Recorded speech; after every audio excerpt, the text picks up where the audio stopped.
കാന്താരീസ്, അമ്മ എൻ്റെ കയ്യിലൊരു സൂത്രമുണ്ട്, എനിക്കൊരു സ്റ്റിക്കർ വാങ്ങി തരുമോ എന്ന് ചോദിച്ചപ്പോൾ സംഭവം എനിക്ക് മനസ്സിലായില്ല കേട്ടോ. ആദ്യം വീട്ടിലെത്തിയപ്പോഴാണ് സംഭവം എനിക്ക് മനസ്സിലായത്. ആദ്യം തന്നെ കാന്താരി ആ സൂത്രം കൊണ്ടുപോയി കൊടുത്തത് അച്ഛനും അച്ഛമ്മയ്ക്ക് കേട്ടോ. വേറെ ഒന്നല്ല, ഇന്നാണ് കാന്താരിൻ്റെ ഓണപരീക്ഷേൻ്റെ ആൻസർ പേപ്പർ കിട്ടിയത് കേട്ടോ. ആദ്യമായിട്ടാണ് കാന്താരി ഇങ്ങനെ ഒരു എക്സാം എഴുതുന്നതും അതിൻ്റെ ആൻസർ പേപ്പർ കിട്ടുന്നതും. സംഭവം നല്ല മാർക്കുണ്ട്, ഒന്നിന് മാത്രം ലേശം മാർക്ക് കുറവുണ്ട്, എന്നാലും കുഴപ്പമില്ല. കാന്താരി നല്ലോണം എക്സാം അറ്റൻഡ് ചെയ്തിട്ടുണ്ട്. പിന്നെ ഞങ്ങൾ നേരെ വിട്ടത് വേപ്പൂര് ബീച്ചിലേക്കാണ് കേട്ടോ. ഇപ്പം ചേച്ചിയും അനിയനും അവരുടെ ഭാഷയിൽ എന്തൊക്കെയോ സംസാരിച്ച് നിൽക്കുകയാണ് കേട്ടോ.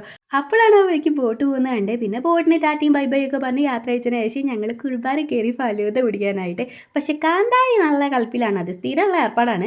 പക്ഷേ നമ്മളെ കാര്യം കറക്റ്റായിട്ട് ചെയ്യൂ കേട്ടോ.